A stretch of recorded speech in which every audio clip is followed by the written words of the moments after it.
tassa bhagavato arahato samma sambuddhassa. Namo tassa bhagavato arahato samma sambuddhassa. Namo tassa bhagavato arahato samma sambuddhassa. Good afternoon, everyone.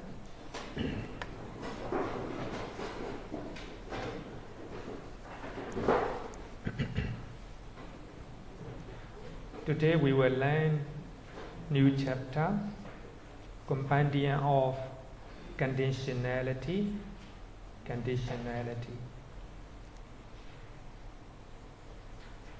So when we study this chapter, we need to know three things. Three things. Number one, simply it is the cause. In Pali, Paccaya, cause or condition. So actually this cause may be number one, cause to arise if they have not arisen. Number one, if they have not arisen, it will cause something to arise. That is cause. Number two, if they have existence, they will maintain or support to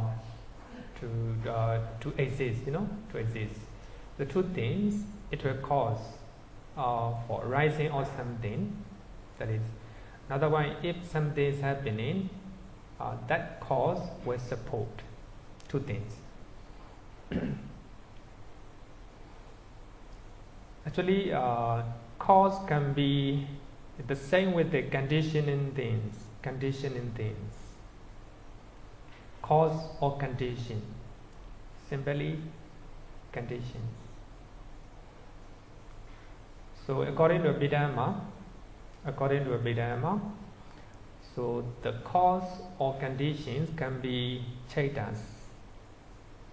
So 89 chetas and 89 chetas and 52 chetasikas, and all type of material phenomena, Nipana, and concept or Panyati.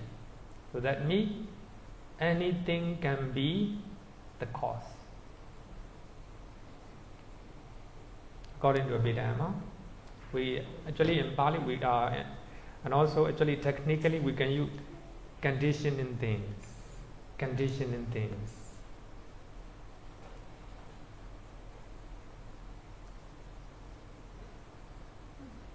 Next one is effect, or the fruit, or the result. Paccaya. Those that arise dependent upon causes or conditions. Because of the causes, the effect will arise.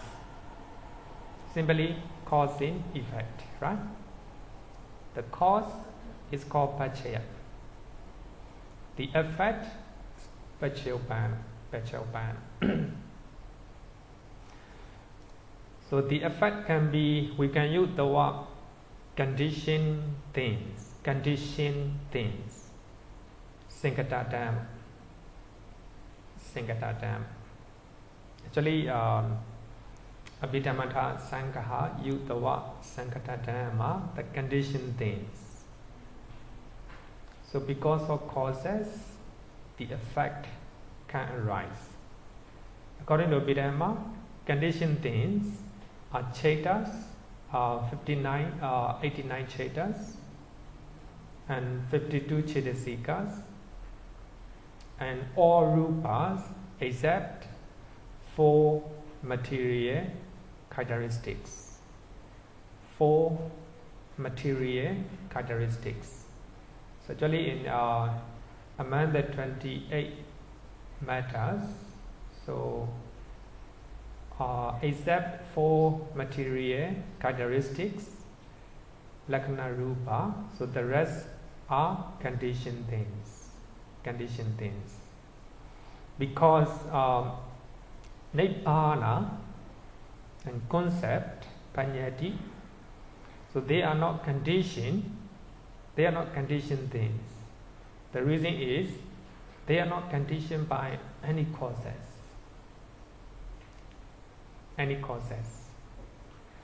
And also, 4 material characteristics are also not conditioned things. So the reason is they are not conditioned by any causes. Actually, they are the nature of material phenomena. So what are the 4 material characteristics? Production, continuity, decay, and death, right? Decay and death. So these are characteristics of material phenomena. It contains production, it produces, Production, continuity, then decay and death. So these are just the nature of material phenomena. They are not real rupa. They are not real material phenomena. But Abhidhamma, Abhidhamma Sangha, so they are taken as a rupa. Actually, they are not real rupa. They are just manifestation of rupa. So when the matter is produced, that is called production. It continues to arise, continuity, right? It decays, then decay. It dies, death. So these are 4 characteristics of material phenomena. Other than those 4, the rest of the 24 material phenomena are conditioned things. So they are conditioned by many causes. Many causes. Actually, it is a little bit technical term. Actually, when we talk about effect, it is similar to Sankata. Sankata is a conditioned things, conditioned by many causes. Sometimes because of weather, sometimes because of food, sometimes because of the mind, etc. These are the causes. So because of those causes, they are conditioned. Suppose when you eat, when you do not have enough food, then your body, rupa, is conditioned by the food. If the weather is very hot, your body change. Your body is conditioned by the weather. So for that reason, 24 rupas are conditioned things. And also your mind also conditioned by many causes. Sometimes because of weather, your mind change. And also Cetasika, the same thing. But Nibbana and also concept and 4 material characteristics, so they are not conditioned by any causes. No? Not conditioned by any causes. Okay, so I need to make it very simple. Number 1, cause or condition. That is called Paccaya. Number 2, effect or the fruit. That is a Paccaya. Because of the causes, the effect will arise. But the cause can be anything, 4 ultimate realities, even concept, panyati, can be the cause. But because of those causes, the effect of the fruit will arise. So those causes condition.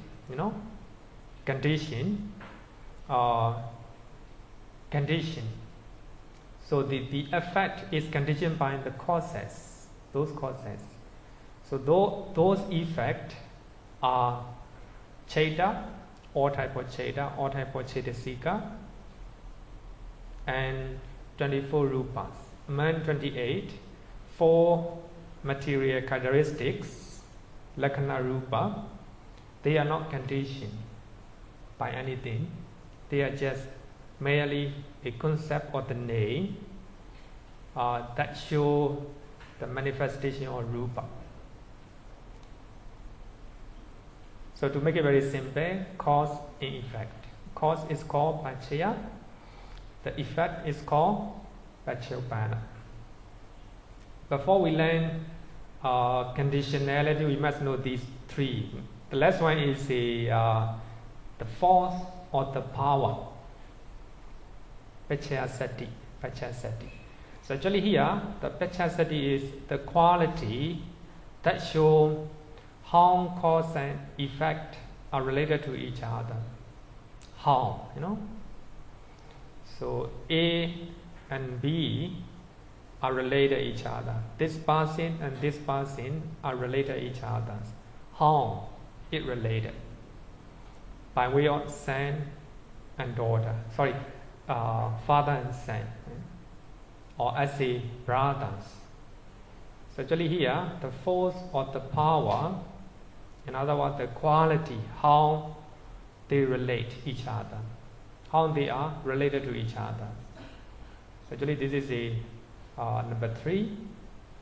So they are nothing but 24 qualities or 24 the forces that mentioned in Bhattana, the 7 texts of Abhidhamma Pitaka. 7 texts of Abhidhamma Pitaka. Number 1, cause, Paccaya. Number 2, the effect, Paccaya. And number 3, the quality or the forces that mention or that show how they relate, how cause and effect are related to each other.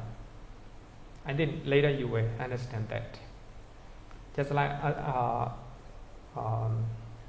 okay, later I will explain again. So before we learn conditionality, this chapter we need to know 3: cause, effect, and the quality.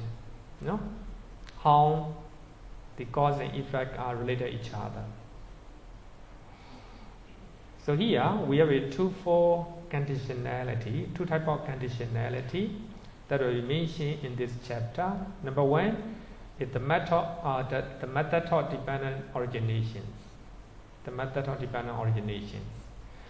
It explains the relationship or conditionality between 2 things. Number 1, cause. Number 2, the effect. So dependent origination just mentioned the relationship between 2, cause and effect. For that reason, we call it causality, and also we call it the law of cause and effect. That is called dependent origination, dependent upon which something happens. So actually, out of 3, here we have 3, right? So out of 3, dependent origination will show only 2 things, relationship between 2 things, cause and effect. Because of avijja, that is cause, sankhara arises. Sankhara is the effect. Only 2 things. The next one is the method of conditional relations. It's called Patthana. Patthana explains not only cause and effect, the relationship between cause and effect, but also the force or the quality that show how they related to each other. So the Patthana conditional relations were mentioned 3. Number 1, cause. Number 2, the effect. A relationship between these 2. Not only that, it will also explain the force or the power, how cause and effect are related to each other, how they related. 2 persons are related. How? In terms of father and son. As a brothers, as a sisters, they are related. So Patthana will show the force or the quality, how they related to each other. So that is difference between Paticcasamuppanna and Patthana. Paticcasamuppanna just show the relationship between cause and effect. But Patthana, conditional relations, show not only relationship between cause and effect, but also show the quality, how they relate each other.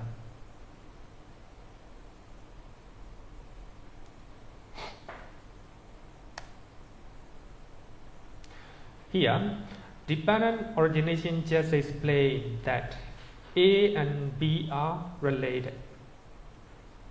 A and B are related. But it doesn't tell us that how they related. Conditional relations explain that A and B are related by way of root, by way of object, by way of predominant, etc. So we have 24. So that is the difference between Paticcasamuppanna and Patthana. Up to here, any question? That is the difference between Paticcasamuppanna and Patthana.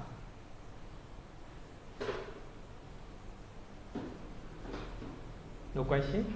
Okay, I hope, I assume it's clear. Okay, so here we are talking about causality, conditionality. By the way, the word conditionality, the word causality, are they the same in terms of in English?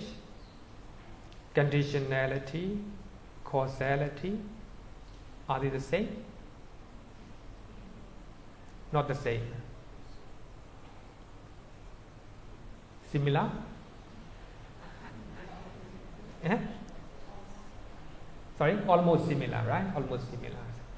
Maybe I will take it as a similar one, right? Causality. So here, causality means the relationship between cause and effect, right? The relationship between cause and effect. So teachings on causality in Buddhism pay much attention the law of cause and effect. That's very important. So as far as I know, so we have 4 teachings that talk about causality in Buddhism. I actually just that is just my collection. It can be more than that. Number 1, karma and vipaka. Karma, we have a bodily action, verbal action, and mental action. Because of those actions, we will have a result, reaction. Because of action, there will be reaction, cause and effect. So karma and vipaka, that is the simple teachings of the Buddha. It can be applied anything, Karma and vipaka, that is the causality. In other words, we can say that dependent originations. Another type of dependent originations. Because of good karma, a good reaction will come. Because of bad karma, a bad reaction will come. We can call it dependent originations. Dependent on which something happens. Any objection? No objection. That is a small dependent origination. Number 2, 4 noble truths. 4 noble truths also dependent on origination. Causality. We were not using dependent origination. Causality or conditionality. Because of craving, suffering arises. That is it. Depend on something happens. That is a because of practicing 4 noble truths, the noble eightfold path, then you attain Nibbana and cessation of suffering. That's also causality or conditionality. As you reduce the amount of craving, the amount of suffering also are reduced. So you actually reducing craving condition, lesser degree of suffering. We can call it causality or conditionality. But if we, the next one is dependent origination. So according to Tethayatana Sutta, in Gautama Nikaya chapter 3, Sutta number 61, so according to that Sutta,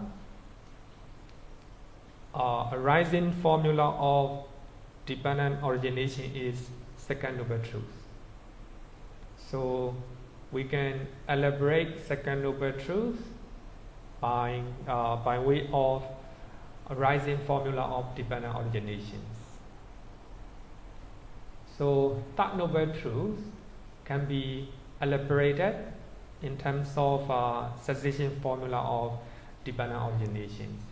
So we can say that dependent origination is a further explanation about the second and third noble truth. Further explanation and detailed explanation of second and third noble truth. By showing second and third noble truth, actually it also shows the first and the fourth. Now we can safely say that dependent origination elaborates Four Noble Truths. If you want to elaborate, explain further dependent originations, it is called conditional relation, Patana. So we have 7 Patana books, very thick. 7 books in Abhidhamma, very thick. Sorry, 5 books. 5 books. Very thick one. So these are teachings in causality and Buddhism. So actually, causality is very important in Buddhism. It is a major, it is an important role. It plays important roles in Buddhist teachings.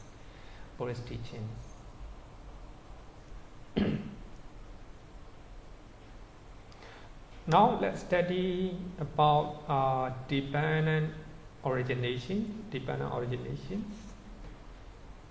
Actually, we just finished dependent origination in the Sutta study class. For those who are attending Sutta study class, this will be repetition.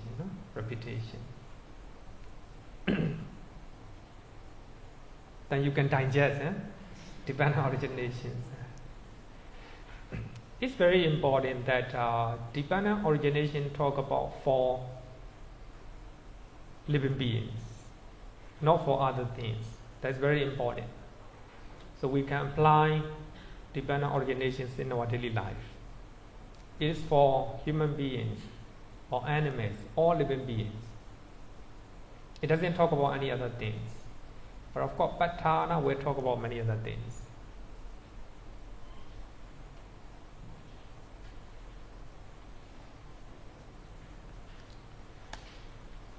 Dependent originations, Paticca is one of the most important teachings in Buddhism.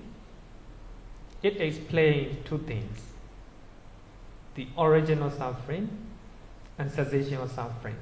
Only 2 things. How suffering originated, how suffering can be stopped. That is only 2. The origin of suffering is second noble truth. The cessation of suffering is third noble truth. So these are further explanation of second and third noble truth. It also expounds the basis for other key concepts in Buddhism, such as theory of karma and mind process. Actually, in Abhidhamma we use Viti, and also the process of birth and death. So it's talk about by studying dependent originations. In one of the suttas, actually I couldn't find out yet, but I have read before. Then a person asks the Buddha, so the Buddha, you always you are always ready for answering questions. So you never say no. Why? And the Buddha said that he knows dependent origination. So actually here, Paticcasamuppada just simply means the law cause and effect. Because of this, that happened. So by knowing the law cause and effect, the Buddha is able to explain any questions right away, on the spot. So actually this is very important. So yeah, very important. The word Paticcasamuppada is popularly translated as a dependent origination. It is a combination of two words, Paticca and Samuppada. Paticca means dependent upon, Samuppada means originations or arising. So that means dependent on something that arises, that originates. So that is the definition of dependent Paticcasamuppada. So we can translate as the dependent originations or dependent arising. So actually we have many translations regarding with the Paticcasamuppada. Some use dependent origination and some use dependent arising. And Bhikkhu Bodhi use in this book dependent arising. But so this is a earlier translation. But in other his latest translation, he used dependent originations. And some other people use dependent co-arising. Some use condition arising. Some use condition genesis. Some use causality. Some people use the law of cause and effect. Actually, there are many more. So different people use different translations. Anyway, so we will use a popular translation, which is also very close to original Pali. But of course, dependent arising also very beautiful term. So because of dependent on something, something arises.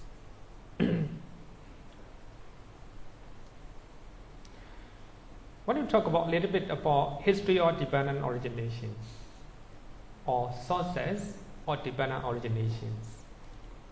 Mahāvākka Pāli or Vinaya Pitaka and the first three sutta of Udana Pāli record how the Buddha reflected dependent originations. So actually, dependent origination is reflected by Bodhisattva before he became the Buddha. Actually, dependent origination simply means cause and effect, the law of cause and effect. Because of that, this happened. So even the Bodhisattva, he contemplated the nature of dependent originations. And also, he became the Buddha by contemplating dependent originations. Because of this, that happened. And I think to talk about this, we need to understand how the Buddha became the Buddha. So he achieved four jhana, the fourth jhana. So the fourth jhana is so powerful that the mind is very pure at that moment. There's no defilements at all, just like a polished mirror. So if you see your body in the polished mirror, you can see your face very clearly. Just like that, after attaining fourth jhana, he inclined his mind to recollect his previous path. And he recollect his previous life and how where he went, the places and the name, the food, anything, he can recollect. So because of something, because of then Then after that, and he inclined another another knowledge that is called the recollection of how other people, how they have a rebirth, and because of something, because of after doing unwholesome actions, then they will go to unwholesome destination. Because of after doing wholesome actions, they will go to wholesome destinations. By recollecting the life of other people, many life of other people, and he can understand. He will know the law of cause and effect. Because of this, that happened. Because of this, that happened. By contemplating the life of other people and also the life of himself, his previous life. Even for us, we were born in this life. Why we were born? So if we know our past life, so we will know the law of cause and effect. Because of this, that happened. So if you are Hamsan, then why you are Hamsan? If you can follow previous your good karma, you will know it. If you are ugly, why? Like this, right? So this is the law of karma. Then the next one is called Aswakya Jnana. So by contemplating his life and the life of other people, he began to understand the law of cause and effect. So that is nothing but divine origination. In other words, we can call it Four Noble Truths. But here, Four Noble Truths and divine originations, they are not different. In terms of the essence, they are the same. Of course, there is in terms of presentation, they are the same. So for that reason, after analyzing divine originations of Four Noble Truths, then he achieved enlightenment. That is how the Buddha became the Buddha.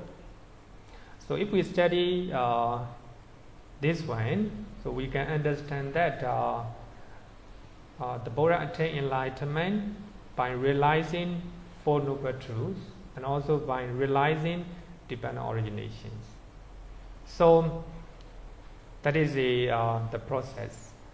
So according to Mahavaka Pali or Vinaya Pitaka and Udana Pali, so the Buddha, after attaining enlightenment, the Buddha spent 49 days, in other words, 7 weeks, near the Bodhi tree, enjoying the bliss of Nibbana for 7 days. He sit down without moving, enjoying the bliss of Nibbana. 7 days after his enlightenment, and the Buddha emerged from the state of deep concentration and reflect on divine originations. So that is the Sutta mentioning very clearly. 7 days after his enlightenment, and he contemplated on divine originations. Actually, he became the Buddha after using divine originations, after realizing Four Noble Truths or divine originations. Now, after 7 days, he contemplated. So he analyzed the law of cause and effect. In other words, we can call it conditionality or causality.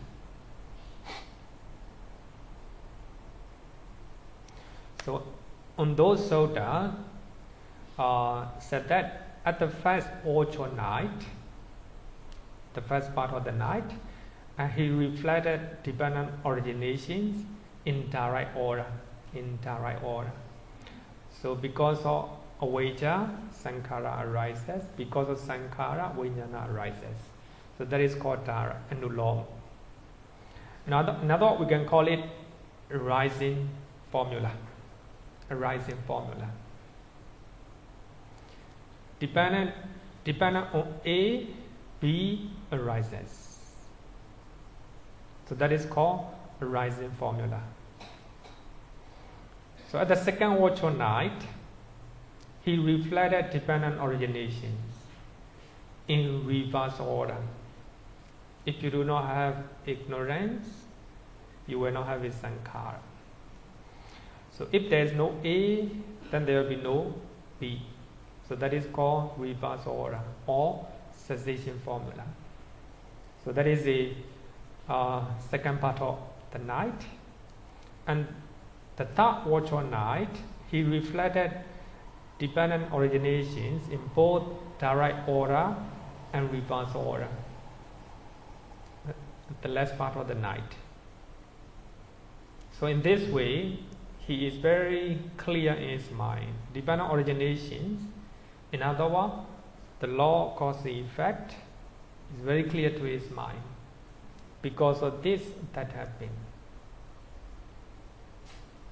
The example, dependent upon A, B arises. If there is no A, then there will be no B. Just example, no? Just example. So that is a both direct order and reverse order. The last part of the night. So I think by looking at this one, so we have a two method in dependent originations. Arising formula. Because of this, that happened. Another one is cessation formula. If there is no A, there will be no B. So two methods. Arising formula is further explanation of second noble truth. Cessation formula is a further explanation of third noble truth. Third noble truth.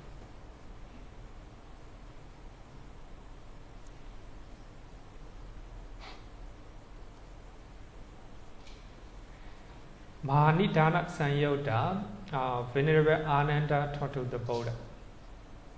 I think that is very important to understand, because Venerable Ananda said that it is wonderful, Lord, it is marvelous how profound this dependent origination is, how profound it appears, and yet it appeared to me as clear.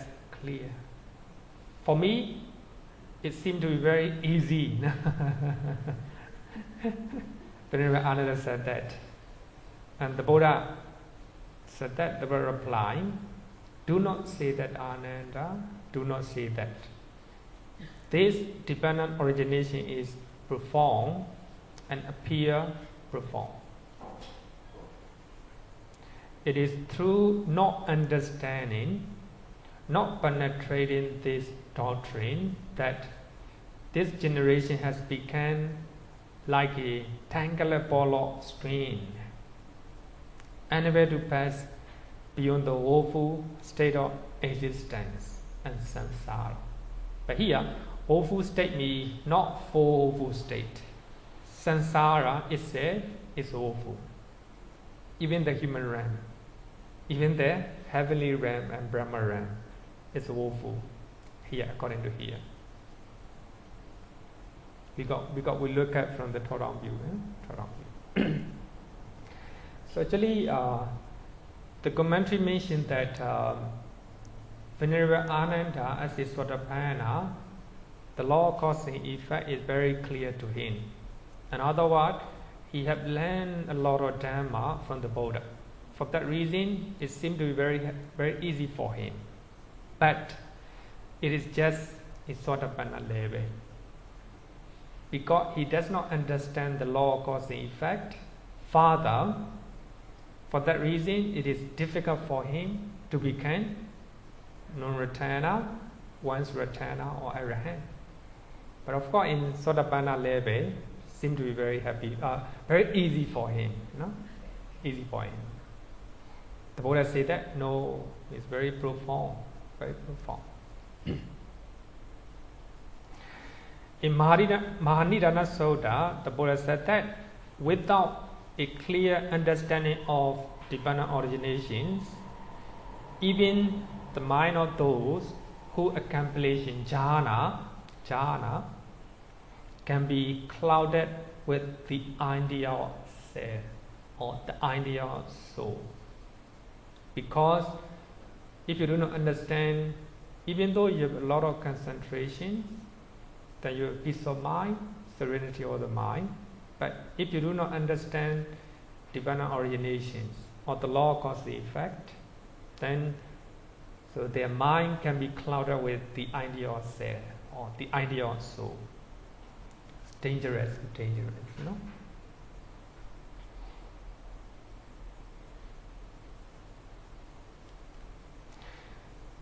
Mahahati Padopama Soda, the simile of elephant footprint. Venerable Sariputta taught to the monks, quoting what the Buddha taught. And he said that, the Buddha said that, he who sees the Paccaya sees the Dhamma. He who sees the Dhamma sees the Paccaya.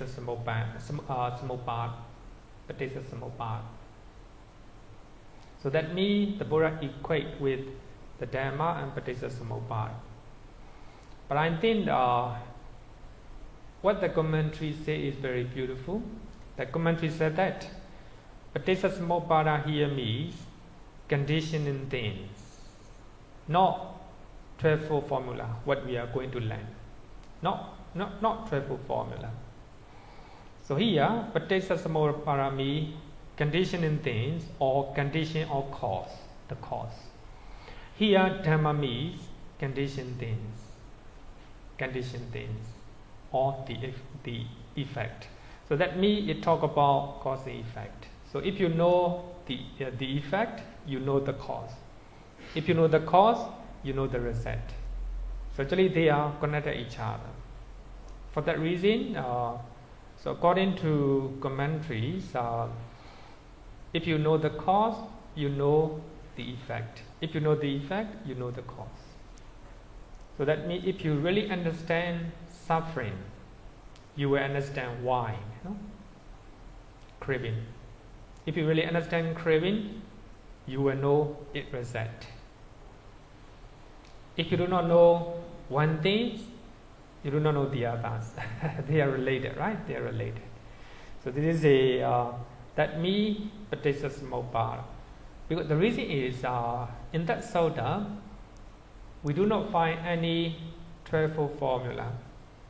In that sutta, the Buddha just talked about 4 great elements and how they arise and how they disappear.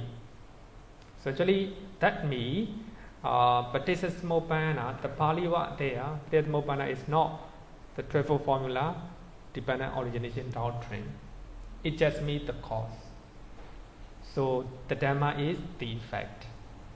Because of cause, the effect arises.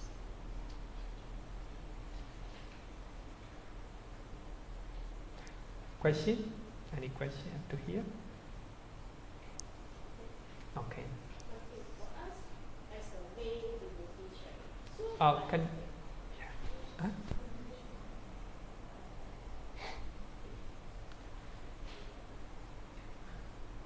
for us lay devotees, right, we actually will see dependent origin from our point of view. We do not know which level we are. So we are actually doing this very gradually. So like for example, I'm on primary level. So I will see dependent origin as this, and then I will practice accordingly until I go to the next level. Yeah, so yeah. To me, it's like I won't know whether I have wrong view or not. Again, come to this, I will do my own. Course, I will take the 3 poison as my guideline, or those that is to my knowledge as my guideline. But like dependent origin to me, also it's not so difficult if I practice correctly. It's not that bad. So it's from my primary level. So it's only gradually that you go to your secondary level, then I look back, I have not done the correct thing, but right now I'll do the right thing from this point, from this point of view right now. So how do you see from? As what will you recommend or share with us in the sense that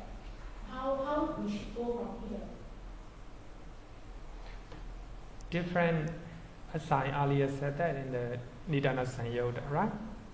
So Venerable Ananda, of course, he know his knowledge about dependent origination is very easy, for him. The reason is just is Sotapanna level, just is Sotapanna level. So what the Buddha taught is he does not understand dependent originations, the next level, the Sakadagami, one's Ratana. I always say that as a Sotapanna, if he see beautiful things, attachment is there, he attached to that. But as a one's Ratana, attachment is getting diluted. So normally we see beautiful things, but as a one's Ratana, he no longer see as a beautiful. So he see as it is. Actually, it is, we call it asubha, right? Asubha. Repulsiveness or unpleasant. So as a normal people, actually we are not even Sotapanna, So when we see beautiful things, attachment is there, because we do not see those objects as it is. But as a Sakadagami,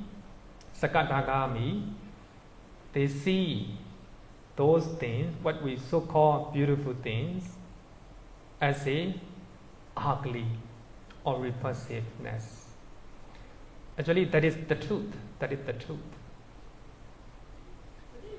So once Ratana, he see the truth. He see the object as it is, as a repulsiveness, as a unpleasant. So if he see the real nature of the object, no longer attached to them. So attachment is reduced. So if you see those beautiful things as the ugly, asubha, that is the truth. So once Ratana understand dependent originations in his level, but he still have anger, Anger is not very, of course, it's not very obvious. If he see unpleasant experiences, irritation, or dislike will come in his mind. That means once Ratana do not understand dependent originations in the non-Ratana level, Anagami level, right? Like this. So we have a different level of understanding. As a normal people, we do not see the real nature of the object as it is. Then that is a wrong view, That wrong view arises because of ignorance, not knowing the real nature of the object. So because of ignorance, then we try to react. Reaction means attached to them, attached to them. Sankhara. So our understanding is a different level, different level. Even it can be different depending on the time, Sometimes we understand, sometimes we do not understand. Okay? Okay.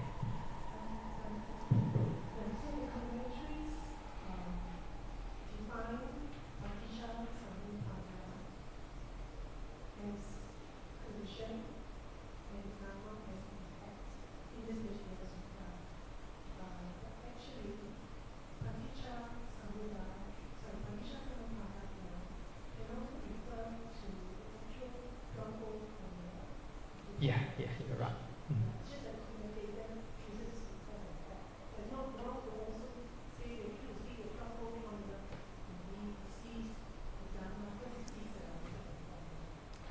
Because the reason is when we talk about Paticcasamuppada, people think that trifold formula.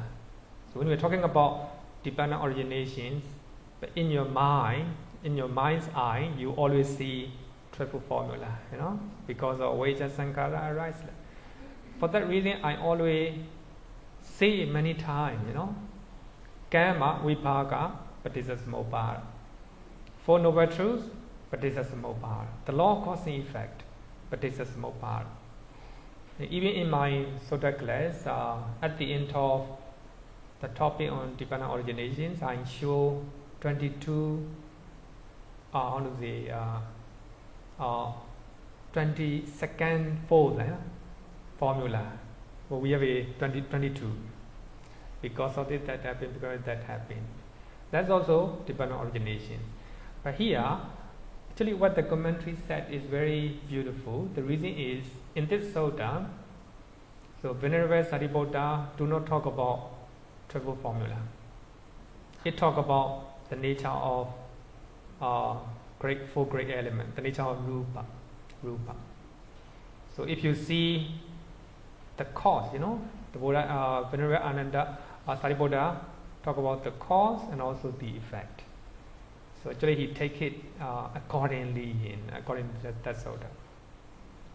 So I think this is what the commentator expressed. So anyway, as you said that the paticcasamuppada, of course we can simply say the law of karma. Sorry, the law of cause and effect, conditionality or causality.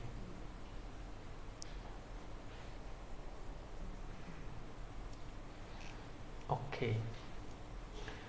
So, Professor Oliver Binayake, and he said that in his lectures. So the Buddha often mentions that in order to attain enlightenment, one has to understand the Four Noble Truths. But here, enlightenment also different level, you know. Sotapanna also have enlightenment. Sotapanna level. Sakadagami enlightenment. Arahant, full enlightenment. But here, the Buddha said that if you want to attain enlightenment, you need to understand the Four Noble Truths. In some places, the Buddha said that if you want to attain enlightenment, you must understand dependent originations. So by studying this one, the professor make a final conclusion that there is a two type of the first sermon. So in the Dhammacakkappavattana Sutta, the Buddha talk about Four Noble Truths. And the Ariya Pariyajana Sutta, so the Buddha talk about dependent originations as say the first sermon. So actually, if we look at the Sutta, it is Four Noble Truths and dependent origination. They are not different. They are not different. They are the same. They are the same. Only the way of presentation, how the Buddha present.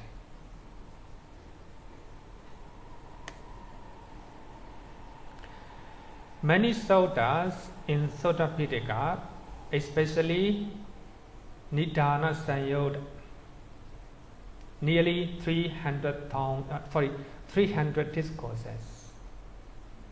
Nidana Sanyota mention alone, you know. So there are a lot of discourses. In the two texts of the Abhidhamma Pitaka, Vibhanga and Patthana, so the Buddhist theory of causality plays an important role. So in this way, we can understand that paticcasamuppada is important teachings in Buddhism. But in the commentaries, especially in the Visuddhimagga, so 12 formula of dependent originations is formed in the largest chapter. It's called Bhumi Nedesa, Panya Bhumi Nedesa. So if we look at this one, then we can understand that. It's very important. Buddhist theory of causality is given in the most prominent place among the teachings of the Buddha, not only in Theravada but also in Mahayana, Vajrayana as well.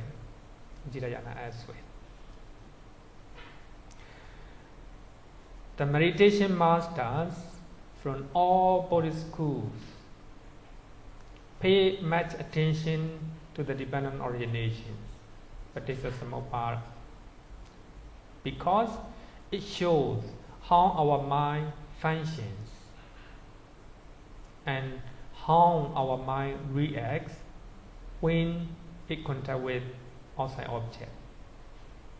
When we see something, the mind reacts. When we hear something, the mind reacts. How it functions. So by understanding the function of the mind, how the mind works, and we'll be able to understand how to tame our monkey mind. So that for that reason, dependent origination is very important to study about our mind. So it is a study of mind. We can call it psychology, Buddhist psychology.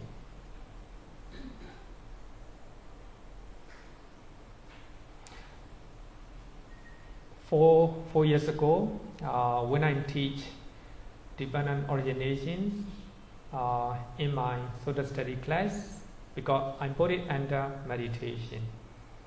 So actually, one of the students asked me, she is a, how to say, she do not understand why, dependent origination and meditation are linked.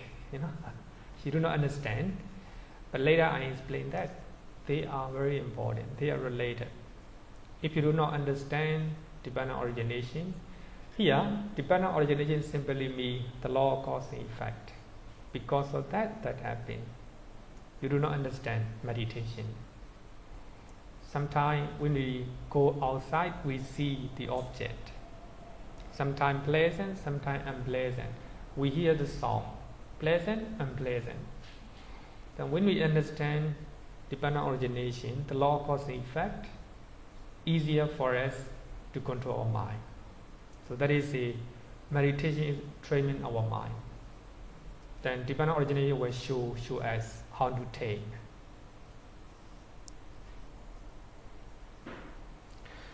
Okay, so regarding with the dependent originations, that is a short formula. When this is a present, that is a present.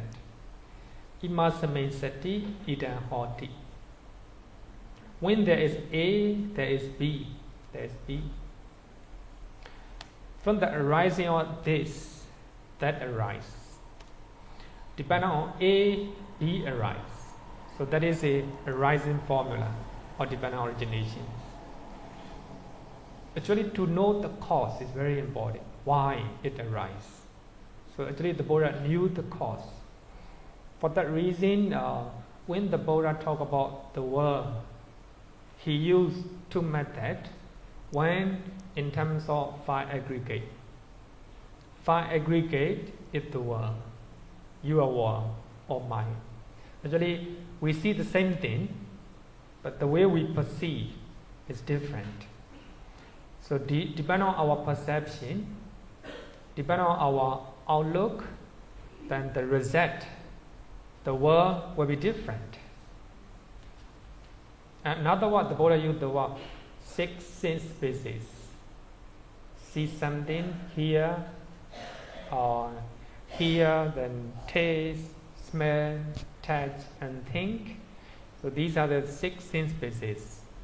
So the way you look at outside object will decide your world, your world.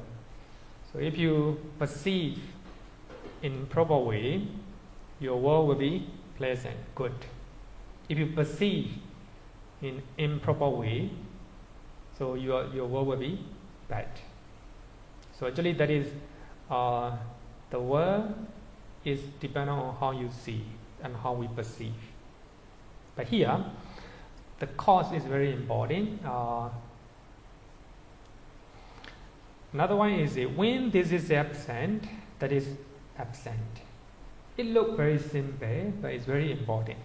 It shows the summary of dependent originations. If there is no A, then there is no B. If there is no ignorance, there will be no sankhara. So that is a very huge discovery, at the time of the Buddha. So on the cessation of this, that cease.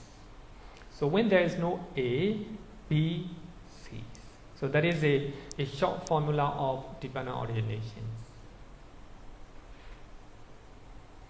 So this is a simple explanation. So this is a simple explanation. So depending on eyes and forms, unconsciousness arises. So this is the way we study our mind. How consciousness, the mind arises. We have eye and something to see. Because of that, the unconsciousness. So the medium of the three is called contact. Because of contact, feeling arises. Because of feeling, craving arises. So this is a short example or a simple example of Nibbana origination. It's not a threefold formula, but it is a very simple one. So when the Buddha wants to talk about a current issues, current craving, the Buddha used this one, very simple one. So by using those discourses, meditation master will teach how to train our mind. So when we see something, hear something, etc. So this is a simple example of Nibbana origination. Chachaka Sutta is very beautiful sutta. Meditation master, they use this sutta very often. And depending on ears and sound, ear consciousness arises. The medium of the three is called contact. With the contact as condition, there is a feeling. Because of feeling, craving arises. So that is a simple example of Nibbana originations. Another one, then we can say, depending on eyes and forms, unconsciousness arises. The medium of three is called contact. Because of contact, feeling arises. Because of feeling, mindfulness and sampajana arises. No craving, no craving. That's also Nibbana origination. If there is mindfulness and sampajana, that means you don't have ignorance. If you do not have ignorance, actually the wisdom or sampajana is the opposite of avijja. If there is no avijja, no ignorance, there will be no sankhara. If no sankhara, no vijnana. No vijnana, up to there will be all type of suffering will cease. No? Cease.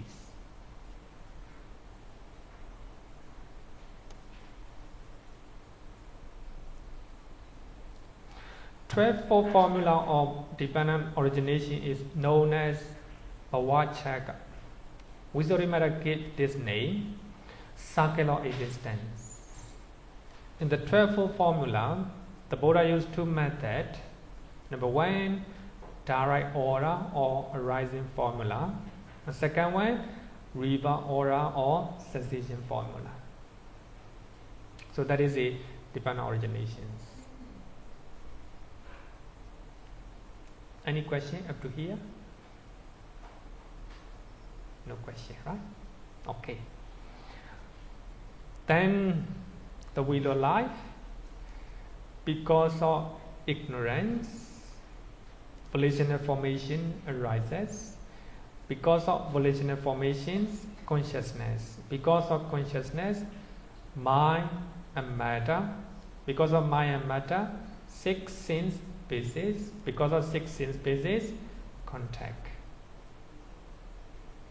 Because of contact, feeling. Because of feeling, craving. This is a complete form of Nibbana origination. So in earlier suttas, we have learned that I and form, unconsciousness. The meeting of the three is called contact. There is no mind and matter. There is no 6 sense bases like this, The different form of Nibbana originations. Because of craving, clinging, because of clinging existence. But here also, when we study Four Noble Truths, craving is the second noble truth. Because of craving, suffering, suffering. But here, in the Four Noble Truths, clinging is not mentioned. Right? Clinging is not mentioned. In other words, we can say that craving is divided into two levels. Two levels. Clinging more powerful. Because of that, existence. So according to Four Noble Truths, any type of existence is suffering. Suffering. Because of craving, you have an existence, or you have a suffering. Because of existence, birth. So you rebirth again. Then aging and death. Surely aging and death is suffering. Because of aging and death, and also you have a sorrow, lamentation, despair, like this. So all kinds of suffering will follow. Then because of aging and death, ignorance arises again. Because of ignorance, volitional formation. Because of that, consciousness, mind and matter, up to birth and aging and death. Because of aging and death, ignorance again. But here, ignorance is not the first cause. Later I will explain that. The commentary and Abhidhamma, so they propose three periods for time.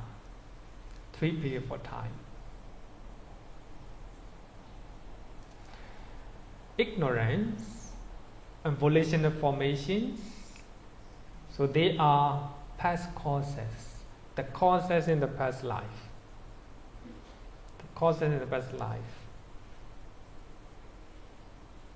Because of those causes, you will have the effect. They are called present effect in this life.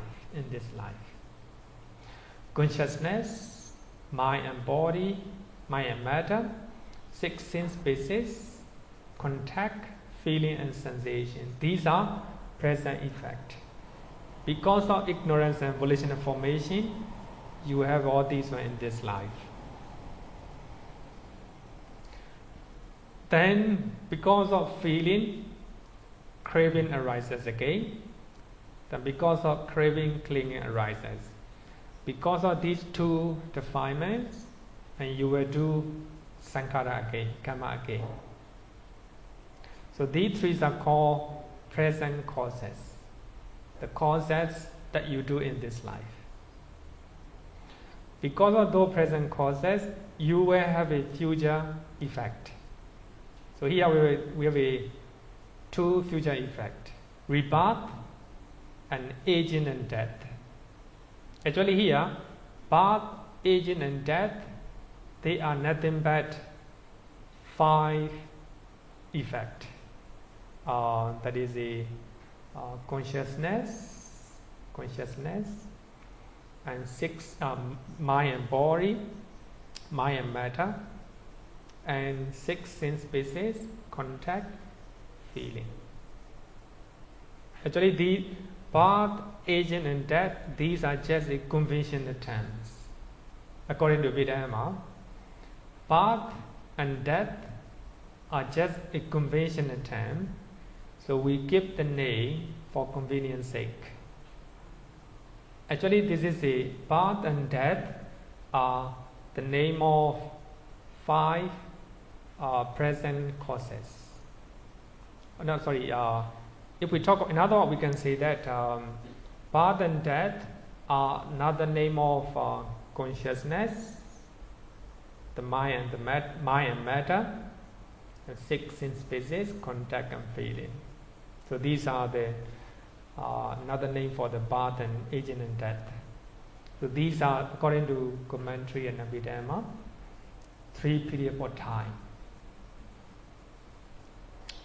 So Abhidhamma and commentary trying to analyze in this way, but it is not wrong It's not wrong, but not 100% correct. So when we study, sometimes in the Chachaka Sutta, we study because of I and the form, I consciousness arises. So that consciousness is not a rebelling in consciousness. Not a rebelling in consciousness. It is just I consciousness. Because of meeting the three is called contact. Because of contact, feeling arises. Because of feeling, craving arises. So it can happen in this lifetime, anytime, right? Anytime. When you see something, when you hear something, then ear consciousness will arise.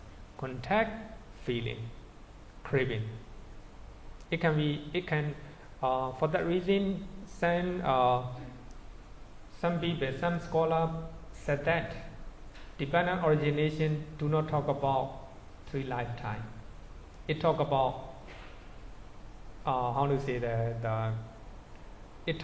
the mental process or mind process that can happen anytime. That can happen anytime. So this concept also not 100% correct. So actually, sometimes, so we have a different type of dependent origination. Sometimes the Buddha talk about the process of the mind in any time or any moment, any moment. When you hear unpleasant sound, contact. Because of contact, unpleasant feeling. Because of that feeling, craving arise. Happening right now, happening right now. That's dependent originations. But some discourses, many discourses, the Buddha use consciousness as a rebirth linking consciousness. So that means in the 12-fold formula, we have the word viññāna. Just viññāna. Viññāna purely means consciousness. So the consciousness can be in one of the sutta. Later I will touch on that. One of the sutta, the Buddha said that consciousness can be given different name according to contact. So when we see the consciousness arises, when we see an object, that's called unconsciousness. When we hear something, became different, ear consciousness. But that consciousness arises in a new life for the first time. It can be called rebirth linking consciousness. So that means we have a different type of dependent originations. Different type of dependent originations. So sometimes it talk about this moment right now. Sometimes it talk about 3 lifetimes. 3 lifetimes. So we have to understand in such a way. Another important thing is it will not go. 12 formula will not go in order. No. It might not go in order. Because of ignorance, craving arises, craving directly like this. So we have to understand in such a way. But the Buddha want to explain in details. He used a complete chart, complete form, a complete formula. And because of consciousness, it can be craving, we have because of consciousness, craving can arise. So like this, we have to understand in such a way. Any question? Okay.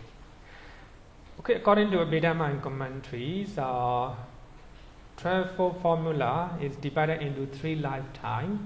So we have to understand this one, first. Okay.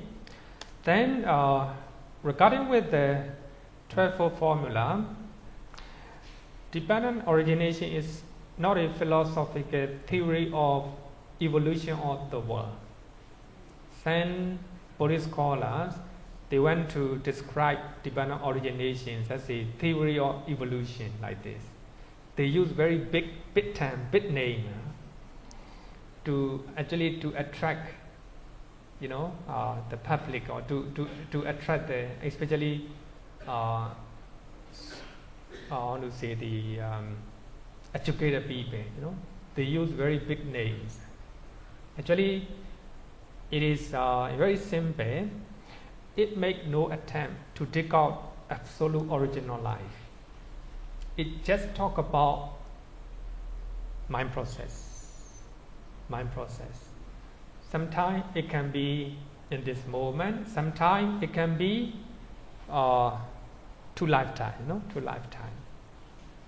It depends on the conditions.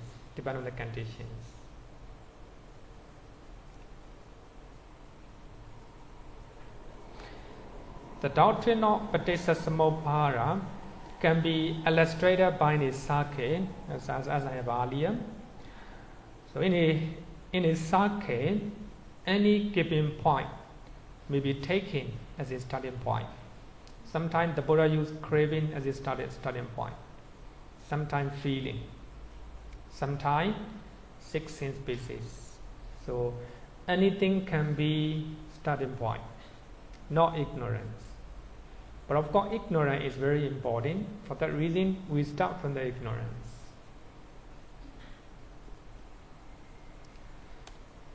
Ignorance should not be regarded as the first cause or ultimate origin of everything. We shouldn't think in such a way. Ignorance also, in some sutta, avijja arises depending on taints. We have 3 types of taints. So when you are enjoying sensual pleasures, the taints of sensual pleasures, So when you are enjoying sensual pleasures, you do not know the real nature of sensual pleasures. Ignorance arises. So here, ignorance also has the causes.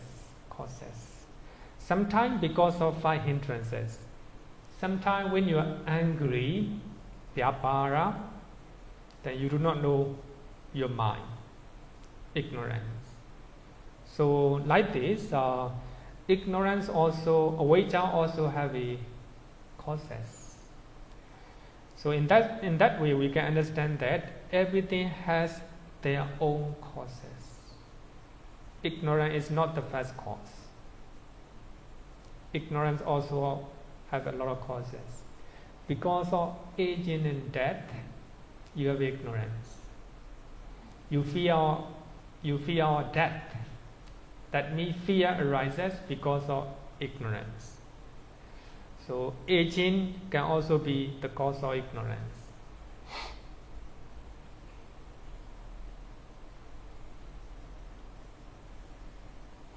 So in Namataka Sanyota, the Buddha said that because this samsara is without discoverable beginning.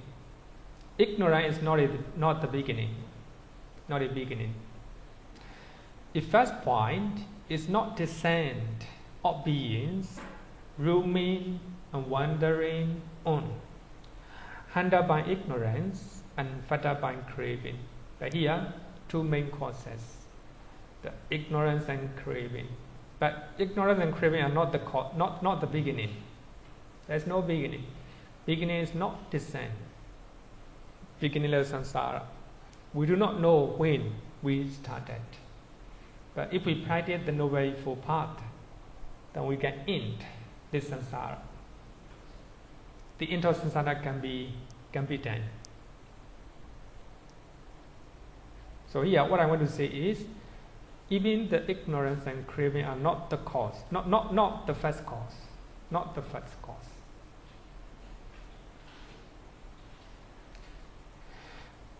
Then, ignorance and delusion. Sometimes we use ignorance, sometimes we use delusion.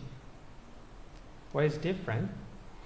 Avijja comes from the root avida, which means not knowing or not understanding. It is a synonym of moha, delusion. The word moha derived from the root moha, like a moishati. So that means to bewilder or to confuse. That means perplexity. Moha means perplexity in the object. When you see something, you do not know actual nature of that object. You have perplexity. That's moha. That's moha. I think to know about what is avijja, and we can learn this one, Vibhanga Sutta, Samdhanikaya. Then one of the monks asks, what is ignorance? And the Buddha answered this one, what bhikkhu is ignorance? The Buddha said that not knowing suffering, number one. Not knowing suffering. Not knowing the original suffering. Second noble truth. Not knowing the cessation of suffering. Third noble truth.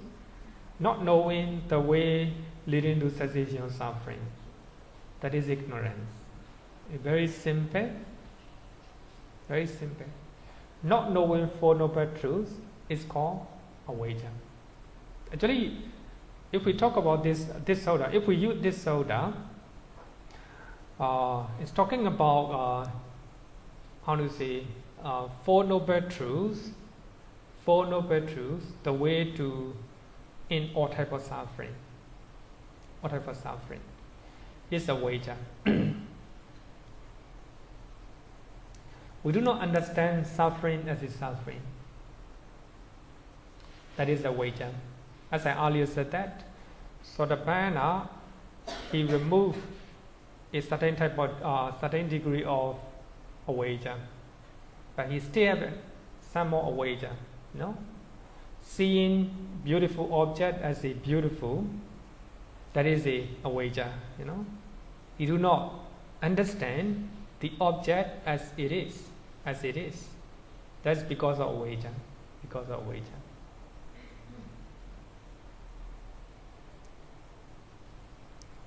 Then, if someone is thinking that our body is permanent, that is a wrong view, because you do not understand this body is impermanent. That's ignorance. As you do not have ignorance, then you, if something happened to your body, then you suffer, because you do not understand the actual nature of your body. So that is the nature of avijja, ignorance. So, not knowing the original suffering, you do not understand craving as the original suffering. For that reason, you do sankhara, lot of sankhara.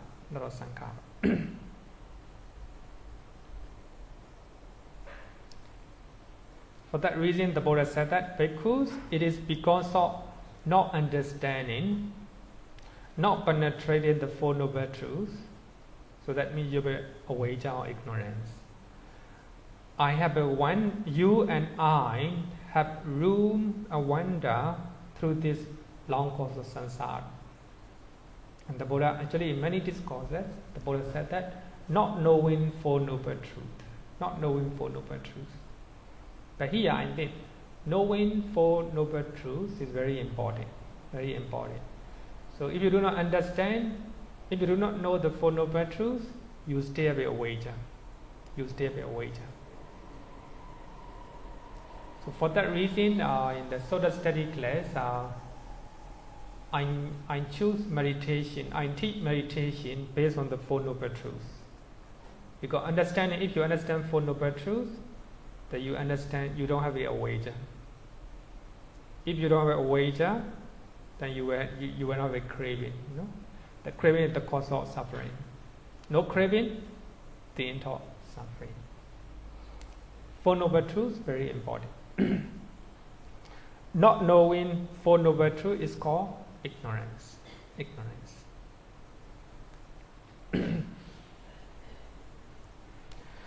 Moha is the root of all evil in Abhidhamma.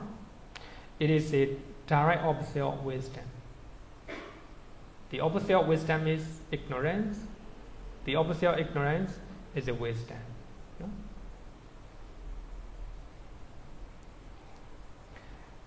in the Sutta, for that reason, it is said that ignorance is a forerunner. The Buddha said, Bhikkhus, ignorance is the forerunner in the entry upon unwholesome states. But here, unwholesome state can be different level, different level. If you have an attachment to your meditative bliss, or the bliss, or pleasurable, the bliss of meditation, if you crave for it, that is unwholesome. Different level, different level of unwholesome. So ignorance is the forerunner in the entry upon wholesome state with the shamelessness and fearlessness of wrongdoing. Ahirika anuttapa. For an unwise person immersed in ignorance, wrong view, machadeti spring up. If you have a wrong view, wrong intention will arise. If you have a wrong intention, your speech will be wrong. Your action, your livelihood will be wrong.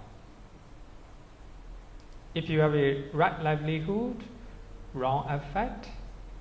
If you have a wrong effect, wrong mindfulness.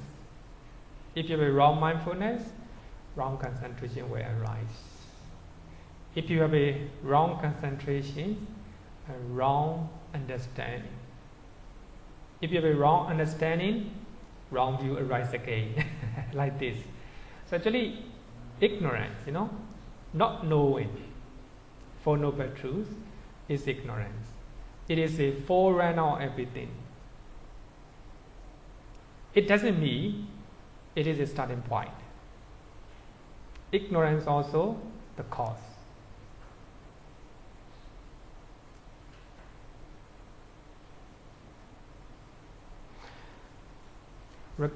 But in the Samadhi Sutta, so we have a different level of awaja. We can understand different level of awaja. Number one, not knowing wholesome and unwholesome deeds. So if you do not understand wholesome as a wholesome deed, unwholesome as an unwholesome deed, that is awaja. If you think that killing is good, that is awaja. If you understand that stealing is good, so that is awaja. That is awaja. Then not knowing the root of wholesome and unwholesome deed. You think that if you think that practicing compassion is not good, that means knowing. If you know like this, so that means awaja. The next one is not knowing Four Noble Truths. Getting higher and higher. Getting higher and higher. Then, not knowing divine originations. That is awaja. So awaja here means simply means not knowing Four Noble Truths. That is awaja. You do not know suffering as a suffering. You do not know the original suffering as the original suffering. That is awaja. Some people think that craving, craving is very important. So without craving, we will not survive like this. They do not understand craving as a craving.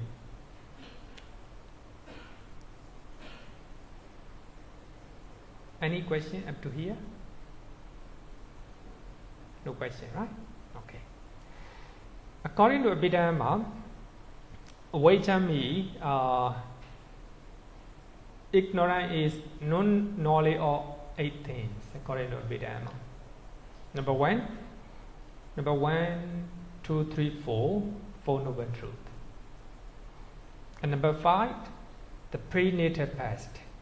Here, prenatal past means you do not understand 5 aggregate and 80 elements or 12 basis, etc. in the past, especially in the past life. That's also ignorance. Next one is the post-natal past. You do not understand future, life or future five aggregate. Because of that, you don't believe future life.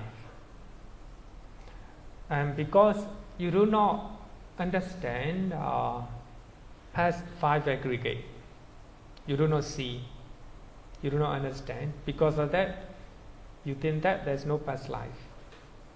But if you understand five aggregate in the past life, then you will not have such a wrong view, and you will believe past life. Normally, people do not believe past life and afterlife because they have ignorance. They do not know.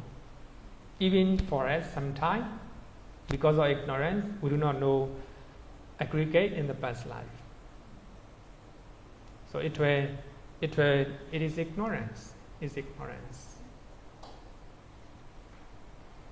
But next one is the past and future together. Past life and afterlife.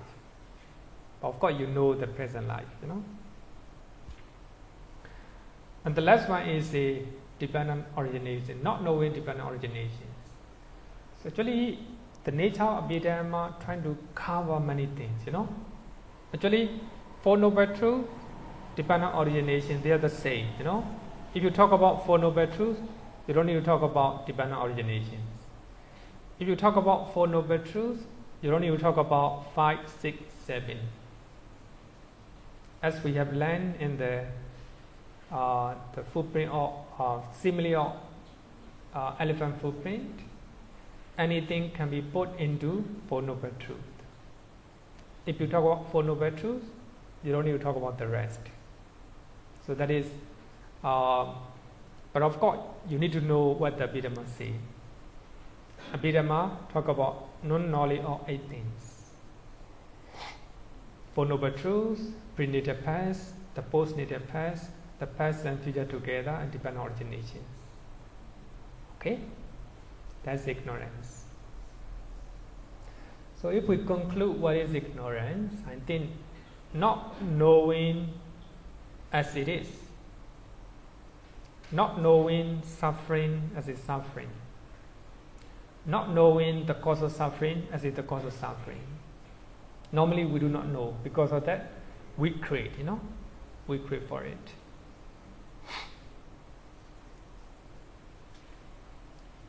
Four Noble Truths. Four Noble Truths. Okay, any question? No question, huh? Four Noble Truths. Of course, this is a embodied. I think we have learned in the previous chapter. I hope you understand. You understand it?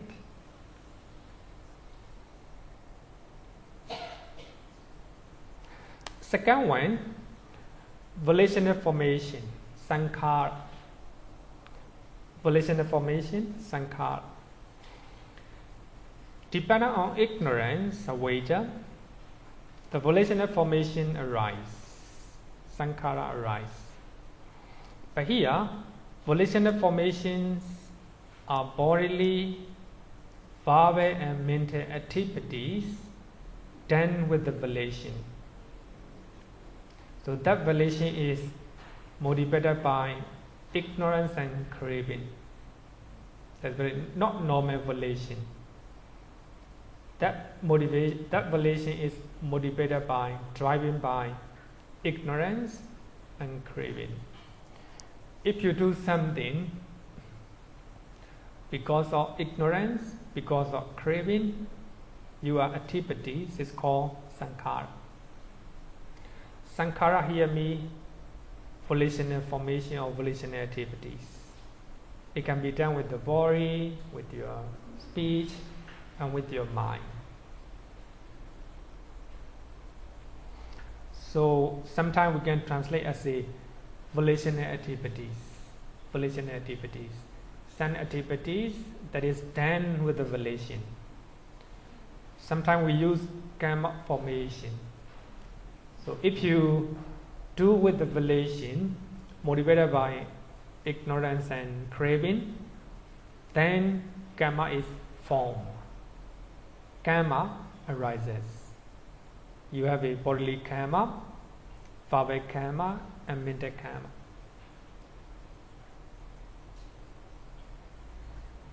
Volition and karma formation in the Sutta, the Buddha said that it is volition, bhikkhus, that I call karma, for having will, one acts by body, speech, and mind. Volition or motivation is very important to do something. In Buddhism, volition or motivation is called karma, not your actual action, you know. Volition drives you to do something. That is called karma. Sometimes you kill a sentient beings accidentally. You don't have any volition to kill. That is not called karma. That's not karma.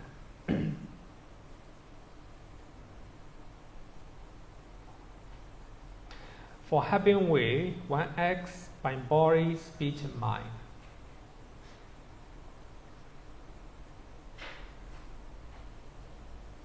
Sankarami, making together. But here, making together means motivated by ignorance and craving. Sankara actively involved, making reaction toward the object that you see, that you hear. Suppose you see something, then you do not know actual nature of the object, then you crave for it. You do ignorance and craving, you see. If you like it, craving, or attachment will arise. If you don't like it, hatred will arise. Actively make an action. That's called sankhara. Making reaction toward the object. Something you see, something you hear, etc. So making reaction toward the object. That is called sankhara. It motivates the associated mental factor to take action on the object. Associated mental factor. If you don't like, angry. If you like it, greed, like this. If you don't have a like and dislike, ignorance, moha, like this.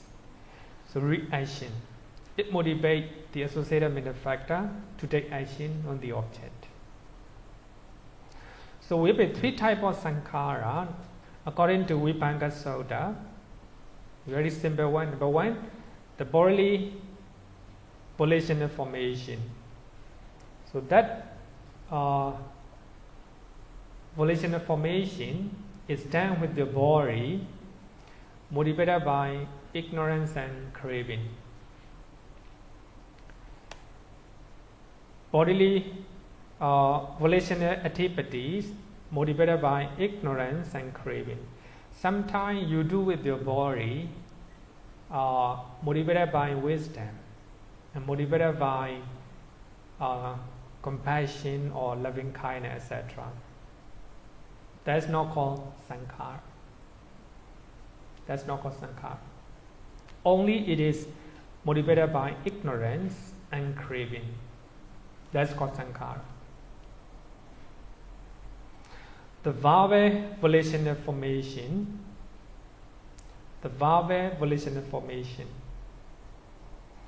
Then you speak out because of if it is motivated by ignorance and craving, that's called volitional formation. You speak out motivated by wisdom or motivated by compassion and loving kindness, not called sankhara. So the main thing here is ignorance and craving. That's very important.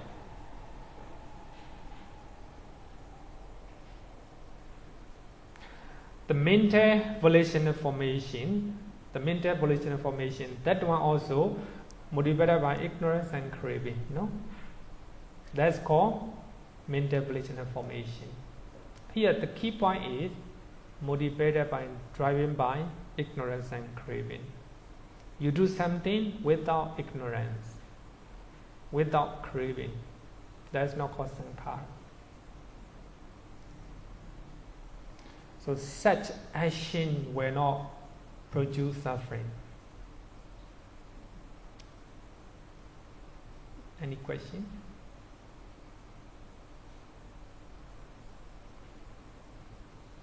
You understand? I hope. Actually, to apply, up to now we were two linked, ignorance and sankhara. So we apply in our daily life, because our class, the name of our class, Abhidhamma and daily life.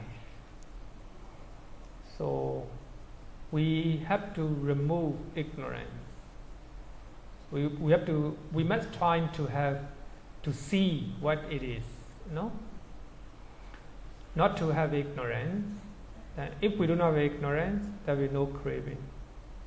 If you do something without craving, without like and dislike, all your action will be right.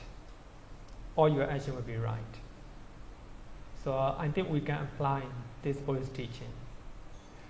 So for that reason, when you do something without ignorance and without craving, that is called kriya, right? Kriya, functional activities. It's not called sankhara, kriya. So such activities called kriya. Kriya also function, Karma also function, the same thing, but different terms. Abhidhamma make it two different terms. Kriya, functional activities. So the Buddha and Arahant, they do something because it is necessary. By doing such one, many people will benefit. Because of such compassion, loving kindness, they do something. So whether the result is good or bad, they don't care. No, they don't care. Their mind is not affected. Sometimes we do something because of craving. We have a lot of like and dislike. We do something, if the result is not good, then our mind is affected because of ignorance and craving. So we can apply this simple teachings, simple teachings. So if we do something headed by wisdom, knowing, if we do something without craving, without like and dislike, then we do something that we should do. Whether the result is good or bad, we don't care. Then our mind will not be hard, no harm, not affected. Because we think that this one we should do it, because that we do. So that is called kriya. Functional chaita, functional activities. We think that we should do this because it is necessary. If we do that, many people will benefit it because that we do. Okay? No question? Okay, then time is up. Let's close.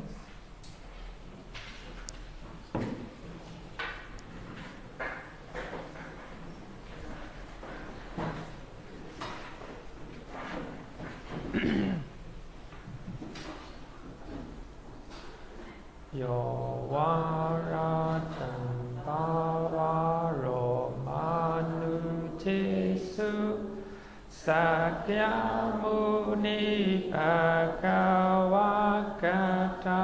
kecho paragato bala viriya samangi Tan sukatan saranathamupemi Raga viragama ninchamasokan Dhamma masangata mapatikulan Marurami mampagunan suvipatan Dhamma mimansaranathamupemi Yatachade nama apalamahu Chatusu sisu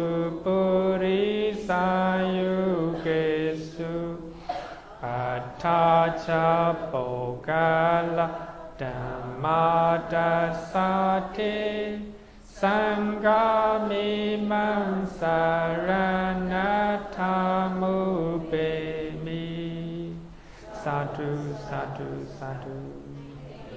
Thank you everyone.